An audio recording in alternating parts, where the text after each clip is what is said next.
C'est l'heure de parler cuisine avec vos hôtes, Marc et Guy. Et c'est l'épisode 14.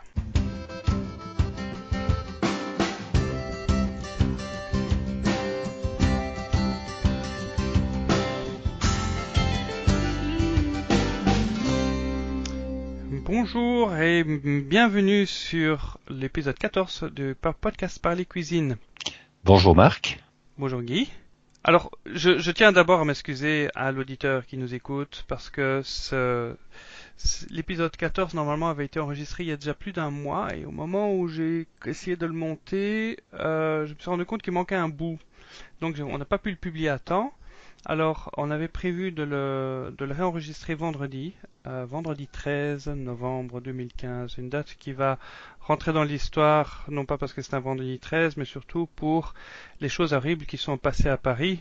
On va pas trop s'attarder dessus. Moi, la chose qui m'a choqué, c'est que il y a des gens qui, ce soir-là, vendredi, ont décidé d'aller, passer un bon moment avec des amis de la famille au restaurant, et puis ils ont connu une fin tragique. Et moi, ça m'attriste quand on s'attaque à des amateurs de bonne cuisine et de bon manger. Ouais, c'est clair que c'est attristant de se rendre compte que finalement des amateurs de bon temps ont perdu la vie parce qu'ils avaient tout simplement décidé d'aller passer une soirée agréable quelque part. Et c'est vrai que c'est vraiment très dur à supporter, à voir. On va essayer de rassurer nos auditeurs, hein, mais c'est vrai qu'il faudra s'attendre dans le futur, je pense, à être peut-être plus prudent. Et il y a deux solutions, soit on s'empêche de vivre, ou bien on fait comme avant, mais je crois qu'on n'aura plus jamais la conscience tranquille lorsqu'on s'assoira à une terrasse. On se dira toujours, tiens, on prend éventuellement un risque d'avoir une mauvaise surprise. Bon, ça c'est souvent, moi c'était déjà le cas quand j'allais dans un mauvais restaurant, parce que je savais pas trop ce que j'avais dans mon assiette. Bon. C'est vrai. Mais n'en déplaise aux gens, au monde entier, la France a une identité dans laquelle la cuisine a une grande partie. La cuisine française fait partie du patrimoine culturel mondial. Intemporel. C'est l'identité des Français, ça on pourra jamais nous le retirer. En fait, ce n'est pas tellement la cuisine française, c'est la structure du menu de la cuisine française qui fait partie de ce patrimoine-là, puisque la cuisine en tant que telle, il y a d'autres cuisines qui sont très très bonnes, hein, la cuisine chinoise, la cuisine italienne, je pense qu'elles sont tout aussi belles et aussi complexes que la cuisine française, mais c'est finalement la structure du menu à la française qui est surtout la chose qui a permis à ce monument de devenir un monument mondial. Hein, c'est de commencer par un apéritif qui est accompagné généralement de mise en bouche. Ensuite, il y a des hors-d'œuvre ou des entrées froides, et puis il y a du potage. Il y a ensuite une ou des entrées chaudes. Il y a éventuellement un entremets. Après, il y a un ou plusieurs plats principaux. Et puis après, il y a le fromage, hein, soit en plateau, soit un fromage cuisiné. Et puis après, il y a un dessert. Et puis il y a le café, le pousse-café et les mignardises qui accompagnent. C'est vraiment toute cette structure de menu qui a une originalité, qu'on partage bien entendu dans d'autres pays, hein. On partage ça également, bien sûr, en Belgique, mais si on regarde par exemple avec l'Italie, eh bien la structure du menu est déjà un petit peu différente, elle n'est déjà plus exactement la même.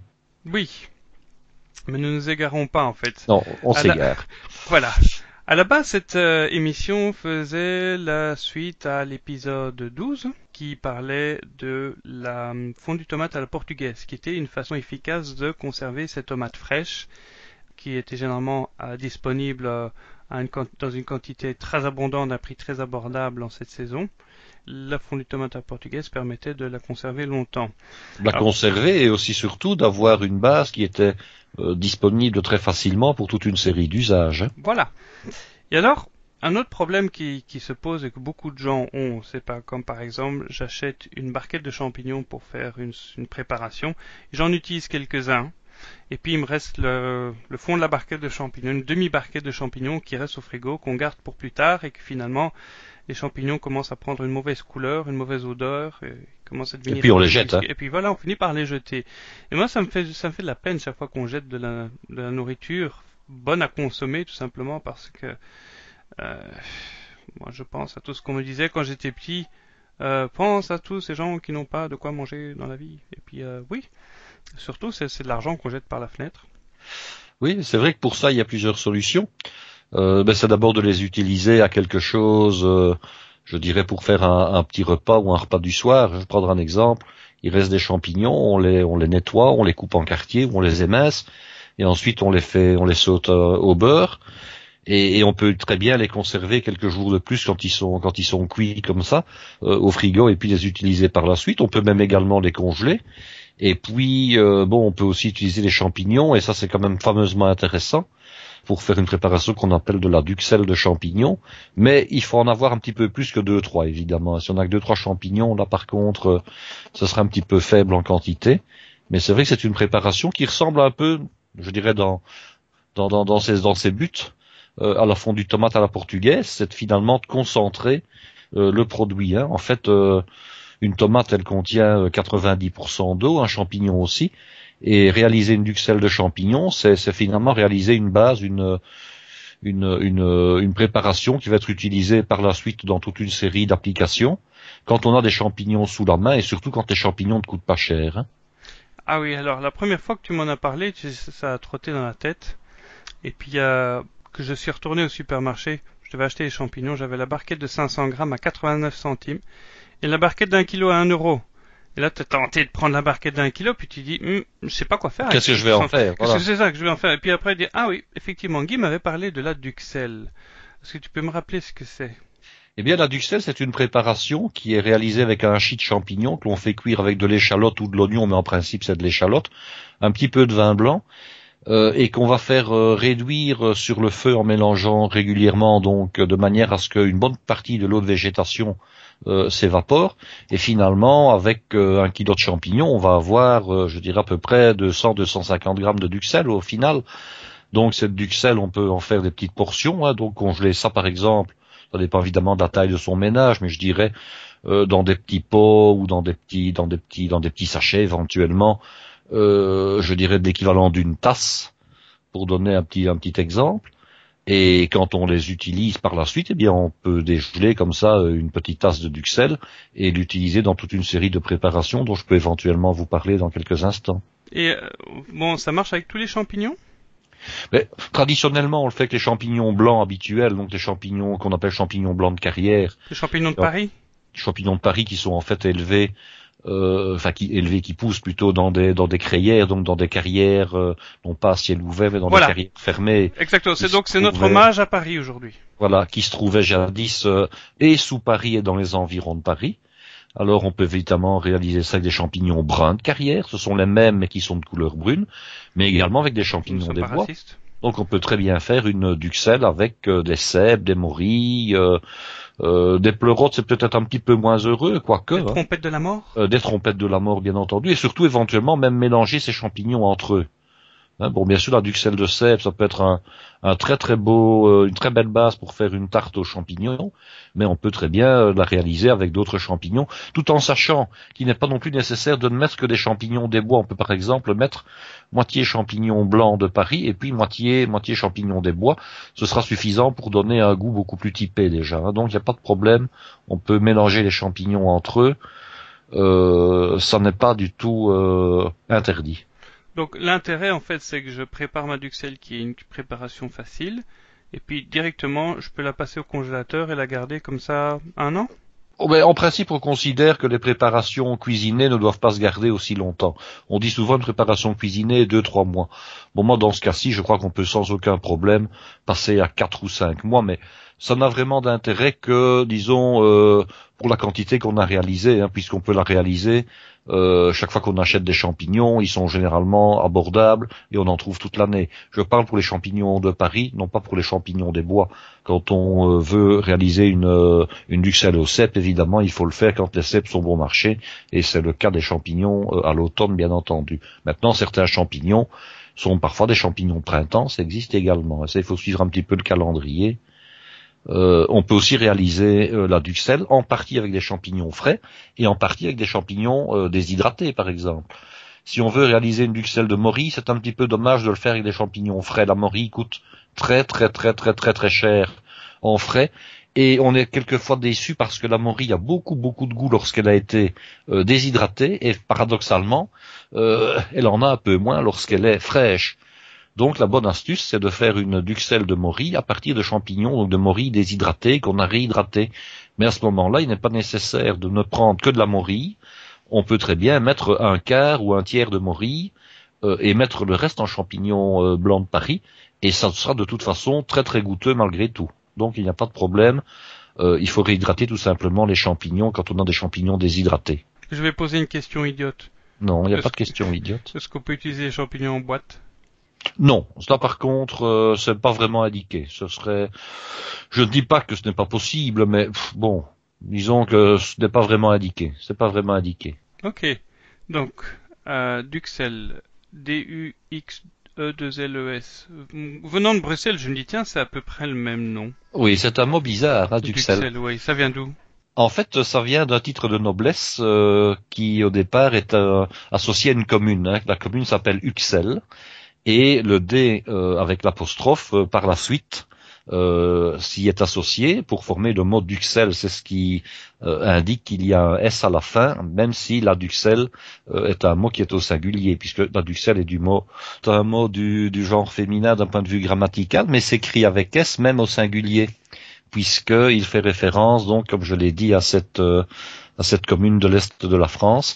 Et alors, d'un point de vue historique, c'est un petit peu intéressant de se pencher là-dessus.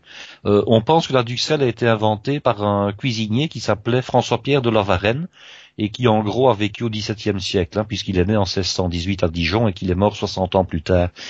Et Pierre de la Varenne était en fait le cuisinier du marquis d'Uxelles, qui fut jadis gouverneur de Chalon-sur-Saône, donc au moment de la Régence en France. Et il est intéressant également de se pencher un petit peu sur ce cuisinier, puisqu'on lui doit plusieurs ouvrages, dont le très célèbre Cuisinier François. C'est un livre que je pense vous connaissez, Marc. J'en ai entendu parler plusieurs fois comme étant le livre fondateur de la cuisine française moderne ou classique. Tout à fait, tout à fait. Alors il faut souligner je dirais les inventions, ou en tout cas les transformations que ce cuisinier a fait subir à la cuisine qui venait finalement du Moyen-Âge, hein, qui avait été très très peu modifiée jusque-là. Nous avions au Moyen-Âge une cuisine avec beaucoup d'épices. Hein. On utilisait massivement, bien sûr, le poivre, mais aussi la muscade, le massis et toutes sortes d'épices importées, hein, puisque l'épice à ce moment-là était synonyme de luxe et de richesse. Donc, on utilisait dans la cuisine, bien sûr, de la noblesse. C'était montré que le propriétaire des lieux avaient les moyens de se payer. Tu veux dire qu'ils étaient baroques jusque dans leur plat? Ah oui, tout à fait. Mais les propriétaires, disons, des lieux qui avaient le moyen de se payer une équipe en cuisine avaient également le moyen de se payer des épices qui étaient quand même relativement chères. Donc François-Pierre de la Varenne a supprimé toutes ces épices très lourdes, hein, dans les plats, donc là la cannelle, le poivre, le massis, la muscade, il les a supprimés en ne gardant quasiment que le poivre et bien sûr le sel, mais qui n'est pas une épice, qui est un condiment, et il a remplacé toutes ces épices par les herbes indigènes, hein, le persil, le cerfeuil, la ciboulette, la marjolaine, l'origan, le thym, voilà, toutes les herbes, disons, d'Europe occidentale et de nos latitudes. Alors il a également supprimer toutes les sauces lourdes. Le Moyen-Âge était, je dirais, caractérisé par des sauces épaissies avec du pain, par exemple, des sauces qui accompagnaient le gibier, qui accompagnaient le poisson, qui accompagnaient les viandes, et on lui doit, paraît-il, l'invention du roux. Le roux, on en a déjà parlé, c'est ce mélange cuit de beurre et de farine, qui est cuit au préalable et qui donne des sauces beaucoup plus fines, beaucoup plus fluides, et qu'on peut évidemment doser beaucoup plus facilement que le pain qui lui est ajouté dans la sauce et qui épaississait la sauce tout en se diluant après de nombreuses heures de cuisson. Il a également supprimé ces cuissons mijotées très très longues de viande et de poisson pour remplacer cela par des cuissons beaucoup plus justes, hein, des viandes sautées, des viandes rôties, mais je dirais simplement cuites le temps que la cuisson nécessite et non plus pendant des heures. Il a également proscrit le saindoux, hein, qui était la matière grasse, je dirais, un petit peu populaire de l'époque, et qui était aussi la matière grasse la plus abondante, il faut le savoir. Hein. Et il l'a remplacé par le beurre. Alors c'était une grosse révolution technologique, parce que le beurre, maintenant on achète le beurre au supermarché, il n'y a pas de problème, on le trouve à la tonne, mais il fallait des barattes. Or à l'époque la baratte n'existait pas, et les crémeuses n'existaient pas non plus, il faut s'en rendre compte. Donc on devait produire du beurre était quelque chose de difficile. et qui n'était pas à la portée d'un point de vue prix de tout le monde. Hein. C'était uniquement pour la cuisine de la noblesse qu'on a pu remplacer le saindoux par du beurre, évidemment. Mais enfin, lui travaillait pour des gens qui en avaient les moyens. Donc c'est encore plus chic. C'était encore plus chic. Et alors, on lui doit donc forcément aussi, puisqu'il en a laissé le nom grâce à son patron, je vais dire, on lui doit aussi l'invention de la duxelle, qui est cette recette à base de champignons. Et si vous voulez, eh bien, je vais en parler tout de suite. Ben alors ceux qui sont intéressés par le livre Le cuisinier François, je vois qu'il est fait encore l'objet de réédition encore maintenant. Donc ceux qui veulent l'acheter sur Amazon, je vais mettre un lien dans les notes de l'émission qui vous permettrait d'y accéder directement. Voilà.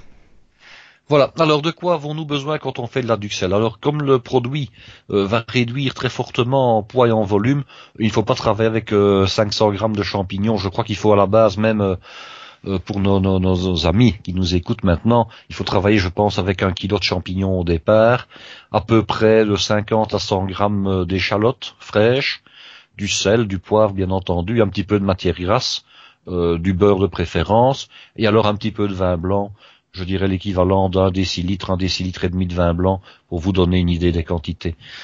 On va d'abord nettoyer ces champignons, hein, donc je rappelle que les champignons, en principe, ils ne se passent pas à l'eau, si ce n'est éventuellement dans une passoire avec le jet du robinet directement sur les champignons, on les frotte, si jamais ils contiennent encore des traces de terreau. Mais en principe, un beau champignon, normalement, est blanc et ne nécessite pas d'être lavé. Mais on les vérifie quand même. Là, tu parles de duxelle classique aux champignons de Paris. Aux champignons de Paris, bien entendu. L'échalote, on va bien sûr l'éplucher, on va la ciseler. Ciseler, c'est une autre manière de dire qu'on va la hacher, mais c'est plus précis que la hacher avec un hachoir. On va faire fondre la matière grasse dans un récipient de type casserole. Attention, on prend un récipient le plus large possible par rapport à sa hauteur. Éventuellement, si on n'a pas de ce qu'on appelle un roux d'eau d'un point de vue professionnel, on peut très bien prendre une poêle large. Et je conseille de prendre une poêle de type poêle incollable avec un revêtement en téflon. Hein. On fait donc fondre sa matière grasse.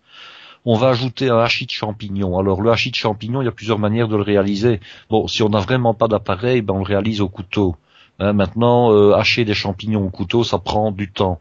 L'idéal, c'est d'avoir un petit robot ménager de type mixeur où on peut hacher les champignons et ajouter donc ce hachis de champignons dans la matière grasse avec de l'échalote. Alors hachis, c'est très fin, très fin? C'est relativement fin. Hein. Alors certains vont d'abord faire revenir à blanc les échalotes tout d'abord. C'est une possibilité, soit on peut mettre les deux en même temps. Alors l'avantage, c'est que l'échalote va pré-cuire un petit peu. Mais comme la cuisson est relativement longue, si on met les champignons et l'échalote en même temps, ce n'est pas une grosse erreur technique. Hein, idéalement, on devrait mettre l'échalote, la faire revenir pendant 1 minute dans la matière grasse, et puis seulement ajouter les champignons. Mais mon Dieu, ce n'est pas dramatique si on met les deux en même temps. On va mouiller avec le vin blanc, donc on va ajouter directement le vin blanc, un vin blanc sec de toute façon, puisque c'est une préparation qui n'a aucune raison d'être adoucie dans ce cas-ci. Un peu de sel, un peu de poivre. Attention, ne pas trop assaisonner parce qu'il va y avoir une réduction. Hein. Et puis, eh bien, on mélange et on amène, si je peux dire, à ébullition. Alors, pourquoi est-ce qu'on peut dire à ébullition? Eh bien, parce que l'eau des champignons va rapidement exuder du produit, hein, et vous allez avoir une espèce de compoté comme ça de champignons et d'échalotes et de vin blanc. Alors, on fait réduire et on mélange régulièrement. Alors, il n'est pas nécessaire de garder un feu soutenu pendant toute la préparation. On peut très bien, si on travaille sur, par exemple, une cuisinière au gaz, mettre un diffuseur et régler le feu, je dirais, à puissance très très très moyenne.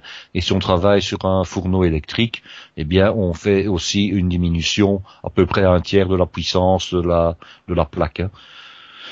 On ne couvre pas, bien entendu, puisque le but, c'est bien entendu d'évaporer un maximum d'eau, et on mélange. Alors, le temps de cuisson, ça va dépendre un petit peu de la puissance et de l'intensité, je dirais, totale de votre cuisson. Il faut que ça devienne, je dirais, moyennement sec. Un peu comme une compote de pommes, si je peux dire. Il ne doit plus y avoir d'eau libre, de liquide libre, en tout cas. Ça, c'est la technique. Alors, ne soyez pas étonnés non plus de la couleur du produit obtenu. Ça va foncer très fortement, ça va devenir brun, je dirais presque noir, mais enfin noir pourrait vous faire peur, brun assez foncé. Hein. Donc c'est normal. Et il n'y a pas de raison non plus que ça ne le soit pas. On n'a pas mis de jus de citron, donc on n'a pas mis d'acide pour empêcher l'oxydation. Donc c'est normal. Ça va devenir de la couleur des champignons quand ils sont cuits finalement. Hein. Alors une fois que la duxelle est cuite, ce qui prend, selon la quantité bien entendu, entre une vingtaine de minutes à éventuellement une bonne heure, on la laisse refroidir, hein, en la débarrassant éventuellement dans une plaque en alu ou bien en inox de préférence avec une surface assez importante. Et ensuite, il suffit soit de la mettre au réfrigérateur et de la garder quelques jours dans un récipient hermétique de type Tupperware, et soit, ce que je préconise, c'est de la surgeler en petites portions de l'équivalent d'une tasse à peu près pour les usages que vous pourrez en avoir par la suite. Voilà. Donc ça c'est pour les champignons de Paris, mais est-ce que le mode opératoire change avec les autres champignons? Alors le mode opératoire ne change pas du tout, si ce n'est que vous allez remplacer le champignon de Paris par un autre champignon de type cèpe par exemple, ou éventuellement morille, ou éventuellement encore trompette de la mort, ou éventuellement girole. Les bolets. Maintenant, donc les bolets ou les cèpes, c'est en principe, disons, la même famille. Hein. Par contre, donc là, il n'est pas toujours nécessaire de ne mettre que le champignon des bois ou le champignon sauvage. On peut très bien, par exemple, n'utiliser que les parties les moins nobles, du style les pieds des champignons, par exemple, hein, et garder le chapeau pour un usage plus classique, plus conventionnel de champignons sautés. Si vous utilisez des champignons déshydratés, à ce moment-là, vous réhydratez vos morilles, si je prends cet exemple-là, avec de l'eau chaude. Vous laissez réhydrater pendant 2-3 heures pour que le champignon ait bien récupéré, je dirais, toute l'eau qui lui manquait. Vous hachez les morilles, vous les hachez avec les champignons blancs de Paris ou bruns éventuellement de Paris, et vous préparez votre duxelle exactement de la même manière. Alors vous allez me dire, le jus de réhydratation, qu'est-ce qu'on peut en faire? Ben, il y a deux possibilités. Soit vous le mettez, après l'avoir filtré, hein, parce qu'il y a éventuellement un petit peu de sable, vous le mettez dans la duxelle pour la réduction, soit vous le gardez pour un autre usage, parce que le jus de champignon des bois peut être utilisé comme base de sauce, par exemple, pour des sauces gibier, ou bien pour faire un fumet de champignons qui peut servir de base à un potage, hein, ou un consommé de champignons, par exemple, qui peut très bien être utilisé soit comme potage, soit éventuellement comme mise en bouche lors d'un repas un petit peu festif. Donc, il ne faut absolument pas jeter le jus de réhydratation des champignons, que ce soit des morilles ou des trompettes de la mort, ou éventuellement des cèpes, ça peut toujours être utilisé. Donc, au pire, on le fait réduire avec le reste. Au pire, on le fait réduire avec le reste, mais on peut également le faire réduire et éventuellement le congeler. D'ailleurs, il y a des firmes qui vendent des boîtes de conserve de jus de champignons, ça existe. Hein. On trouve du jus de morille dans le commerce, par exemple. Hein. Donc, c'est dire à quel point on peut l'utiliser par la suite. Donc, même chose, une fois que la duxelle est cuite, eh bien, on la conserve dans des petites boîtes, dans des petits Tupperware, et on la met au congélateur jusqu'à ce qu'on s'en serve de manière intelligente, si je peux dire. Bon, alors le vin blanc, j'imagine qu'on ne doit pas prendre un vin extrêmement élaboré. Alors bon, on ne doit pas prendre certains types de vins. Je vais prendre un exemple. Ce n'est pas la peine d'aller mettre, je dirais, du champagne ou aller mettre du sauterne. Par contre, on peut très bien utiliser du Porto. Du Porto blanc par exemple, éventuellement du rouge, mais le blanc me paraît plus indiqué. On peut également utiliser du Xérès, aucun problème. On peut également utiliser des vins cuits de type vermouth, genre Martini Extra Dry ou bien Noilly Prat. Ce sont des vins qui vont très très bien marcher. Et éventuellement même du Madère. Donc du vieux Madère, vin blanc. oui. Oui, c'est très parfumé, ça. C'est très parfumé. Maintenant, ce sera, je dirais, pour des usages spécifiques. Si on veut garder un usage standard, on mettra tout simplement un vin blanc sec, usuel. Bon, ça peut être un vin blanc de Loire, ça peut être un vin blanc de Bordeaux, ça peut être un vin blanc d'Alsace, mais non typé. Un chardonnay. Un chardonnay fera bien sûr parfaitement l'affaire. Un sémillon. Un sémillon aussi, sémillon, sauvignon, muscadelle, pas de problème. Alors j'ai une question, parce que justement, hier on a débouché une bouteille qui était un peu bouchonnée. J'ai toujours entendu mon père dire, oh ça c'est du vin pour la cuisine. Dès que c'était bouchonné. On peut prendre par exemple une bouteille de vin blanc bouchonné, la garder de côté pour faire de la duxelle. Oui, tout à fait.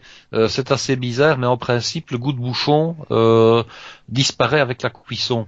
Donc, quand on fait par exemple un coq au vin avec du vin rouge ou bien une daube avec du vin rouge, un bœuf bourguignon par exemple, aucun problème de mettre du vin rouge bouchonné.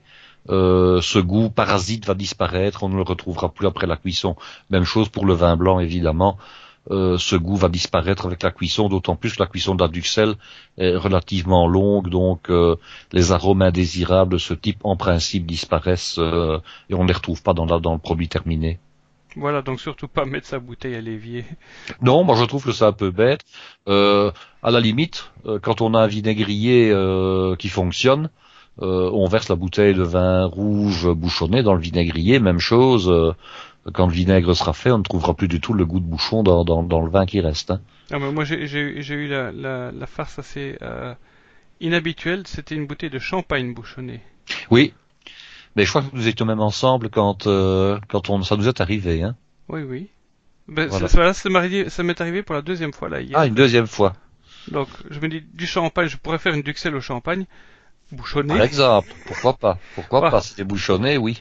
Voilà, tant qu'à faire. Tant qu'à faire. Ben, j'ai encore la bouteille au frigo, donc ce sera peut-être pour ce soir.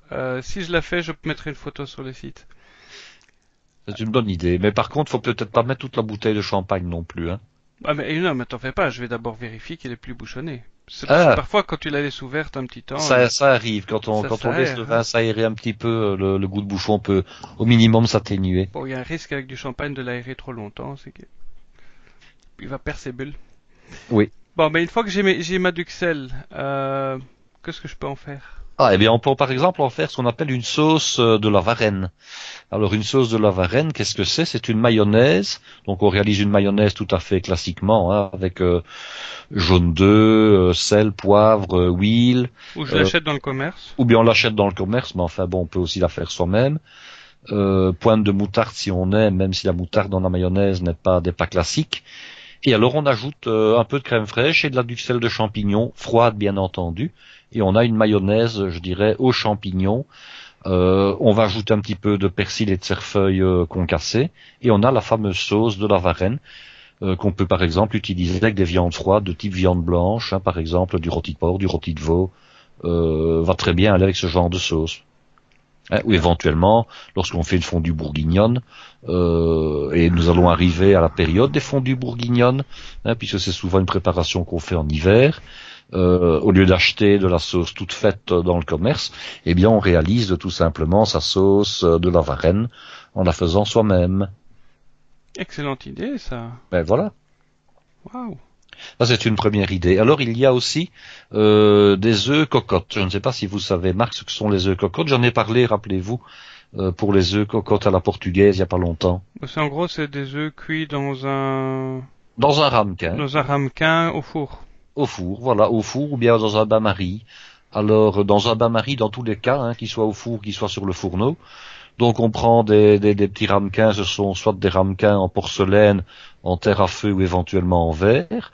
On les beurre légèrement au pinceau avec soit du beurre fondu, soit avec une matière grasse liquide de type margarine liquide.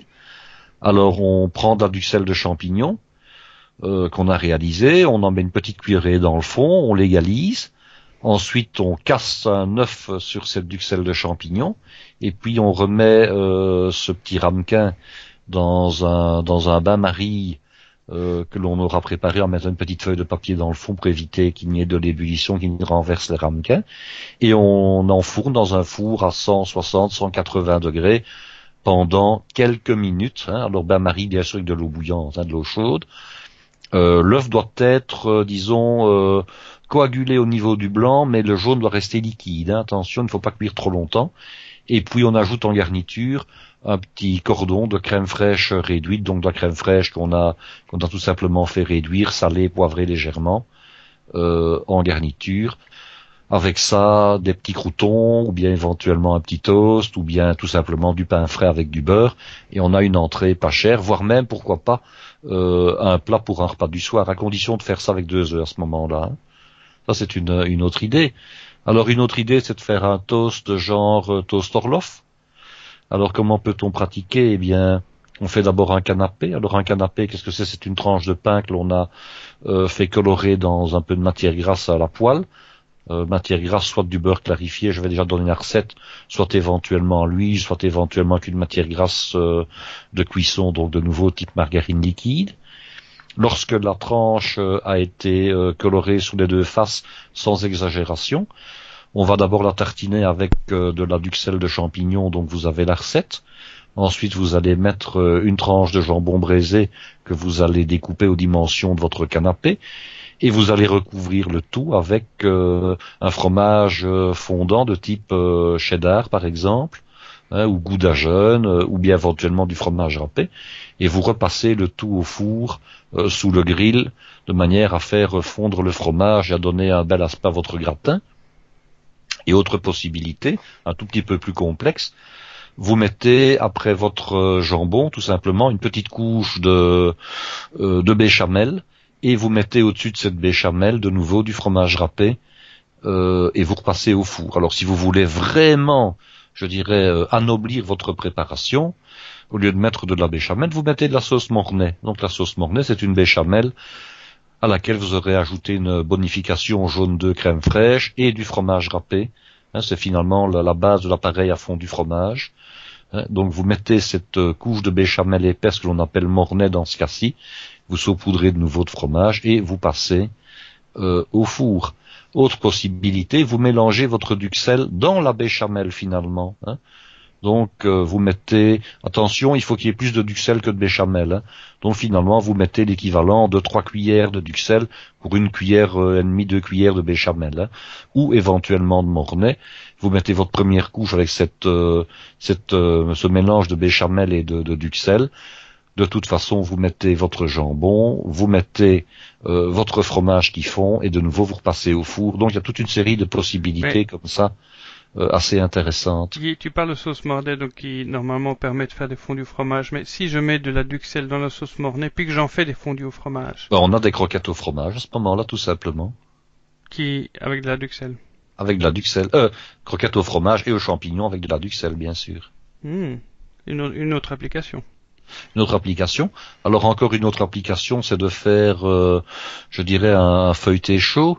Alors là, ce n'est pas compliqué. Une première abaisse de feuilletage, vous piquez, vous mettez, je dirais, jusqu'à 3-4 cm du bord, vous mettez de la duxelle de champignons. Ensuite, vous mettez du jambon braisé. Ensuite, vous mettez du fromage râpé. Une petite cuillerée de crème fraîche épaisse, du sel, du poivre raisonnablement au niveau du sel, étant donné que le jambon va ressaler la préparation. Vous mettez un petit peu de dorure sur les bords, vous réappliquez une deuxième abaisse de pâte feuilletée de la même dimension que la première, vous soudez les deux abaisses, un petit dessin, un petit peu de dorure au-dessus, vous enfournez, vous avez une fameuse tarte là aux champignons, à la duxelle et au jambon, à servir avec une petite salade de saison en hiver, et vous avez de nouveau un repas pour le soir qui ne coûte pas très cher et qui est succulent. Alors, la duxelle, je pourrais en mettre par exemple dans un potage? Alors on peut très bien partir sur un velouté de volaille au départ, donc un bouillon de poule, je vais parler simplement, que vous avez lié au roux. Vous ajoutez une liaison jaune d'œuf crème, donc l'équivalent de 2 décilitres de crème et de 2 à 4 jaunes d'œufs par litre de potage.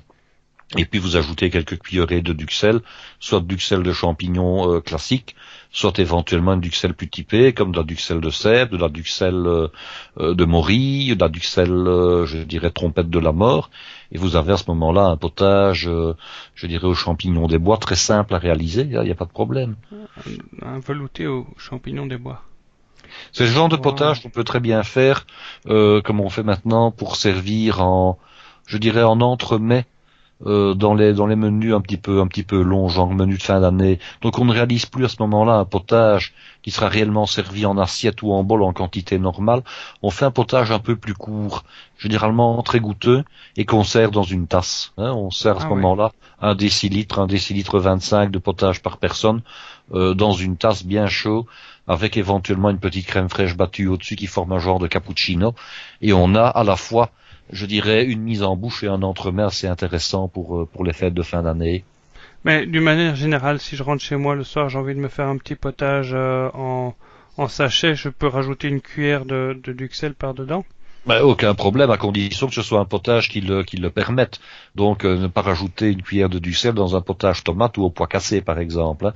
À condition que ce soit un potage de base, genre crème de volaille, là, il n'y a aucun problème, bien sûr. Ok.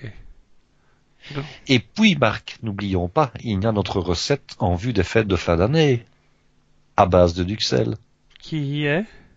qui est la tarte fine au fromage de verre, par exemple, Ah oui, et aux champignons. tarte fine. Ah oui. Alors c'est très très très facile, on prend soit une duxelle de champignons, mais pour une fête de fin d'année, on peut très bien utiliser une duxelle de cèpe ou une duxelle à la morille, hein, donc dans les variantes que j'ai proposées. Alors on peut soit réaliser cette tarte fine en tarte individuelle, soit éventuellement en tarte collective. À ce moment-là, on prend une abaisse plus grande, mais quel que soit le type d'abaisse, que ce soit une abaisse d'une dizaine de centimètres de diamètre en individuel ou bien d'une bonne trentaine, si vous faites, disons, l'option tarte collective, vous abaissez donc votre pâte feuilletée, vous l'adressez sur un moule à plat. Hein, donc c'est une tarte qui ne doit pas être dans un moule creux. Donc quand on n'a pas de moule plat, qu'est-ce qu'on fait? On prend tout simplement le moule à tarte habituel et on le retourne. On travaille sur la face arrière, sur la face, disons, basique. Hein. Donc passez un petit peu de matière grasse au pinceau, vous déposez votre abaisse de pâte, piquez légèrement avec une fourchette ou avec un pique-vite, de manière à ce que la pâte ne monte pas trop. On dore les bords sur à peu près 2 centimètres, donc avec un petit peu de jaune d'œuf battu avec une pointe de sel et un petit filet d'eau, ou éventuellement le fentier battu avec une petite pointe de sel. On va faire un tout fin lit de duxelles de champignons, donc quand je dis un fin lit, c'est 2-3 millimètres, pour vous donner une petite idée, hein, que l'on va répartir jusqu'au bord de la dorure, hein, donc on ne met pas ça sur la dorure, on va s'arrêter pour garder un bord de pâte doré d'à peu près 2 centimètres de largeur sur tout le pourtour. Et ensuite vous allez découper de fines tranches de fromage de type fromage à pâte molle, croûte lavée, donc je dis ici de fromage de Herve, qui est un fromage belge, mais vous pouvez très bien utiliser du maroilles, du Pont-l'Évêque par exemple, ça ne pose aucun problème. Donc vous allez tapisser votre duxelle avec ce fromage pour bien recouvrir la duxelle, et puis vous passez cette tarte au four 180 degrés pendant un quart d'heure, 20 minutes, jusqu'à ce que la pâte soit cuite, puisque c'est surtout ça qui va importer. La duxelle est déjà cuite et le fromage, on se contente de le faire fondre. Je dirais alors étrange épaisseur de fromage à peu près 4 millimètres pour vous donner une petite idée.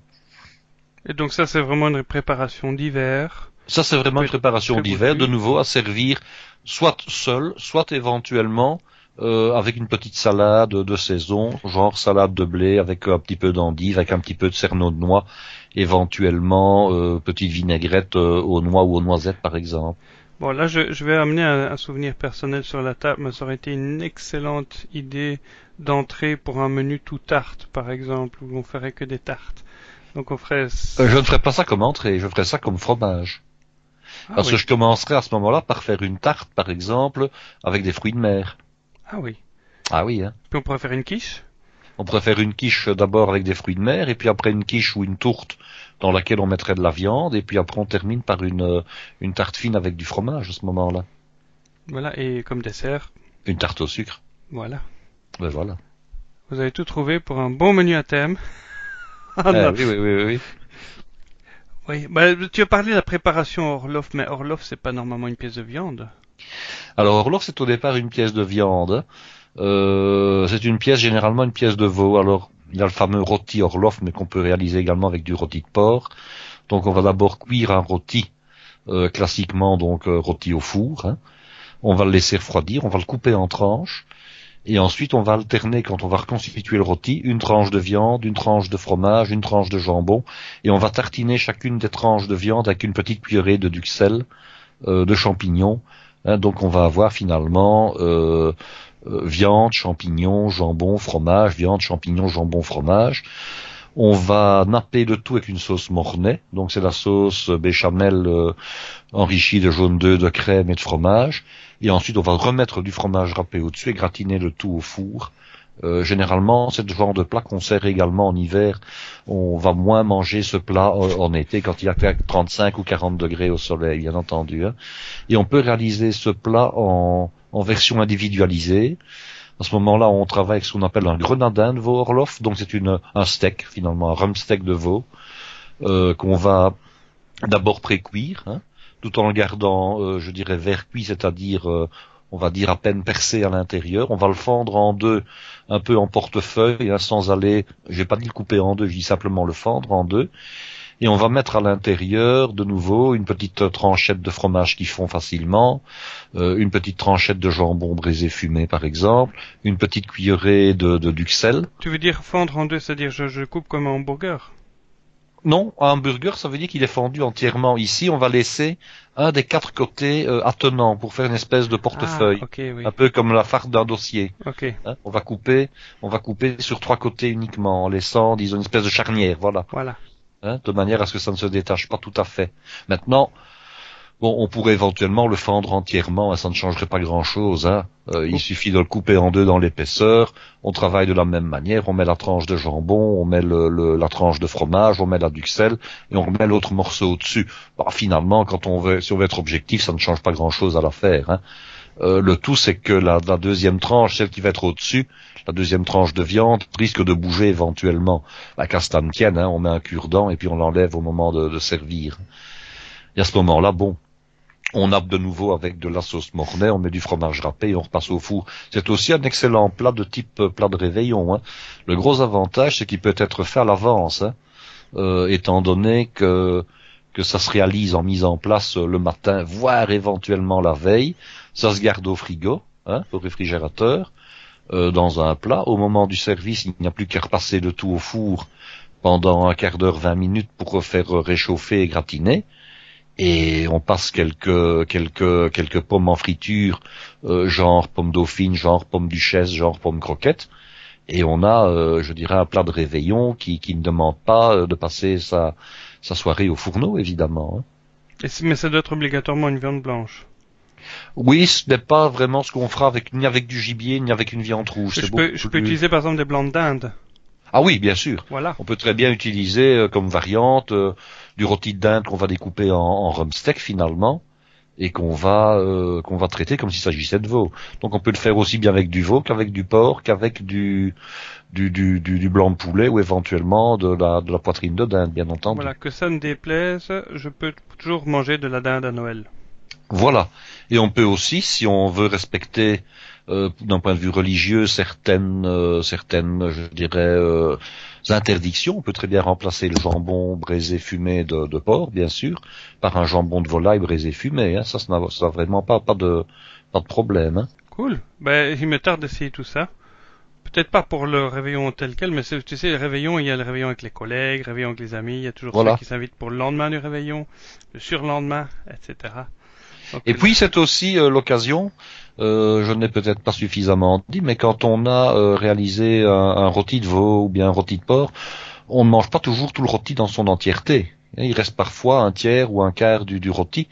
Alors c'est une manière finalement de rentabiliser le dernier tiers du rôti de porc, on le coupe en tranches, ou du rôti de veau, on le coupe en tranches, et on le termine de façon Orloff par la suite, puisqu'on rajoute de la viande, on rajoute des protéines avec le fromage, on rajoute du volume avec la duxelle. Donc finalement, ce qui aurait été peu pour manger en tant que viande seul devient largement suffisant si on le traite en préparation Orloff. Hein. Cool, vraiment une bonne idée. Rien ne se perd. Rien ne se perd.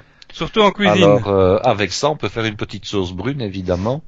Hein, donc un petit jus brun de rôti tout simplement, qui peut très très bien accompagner une préparation Orloff, c'est un complément judicieux. Hein. Super, bon.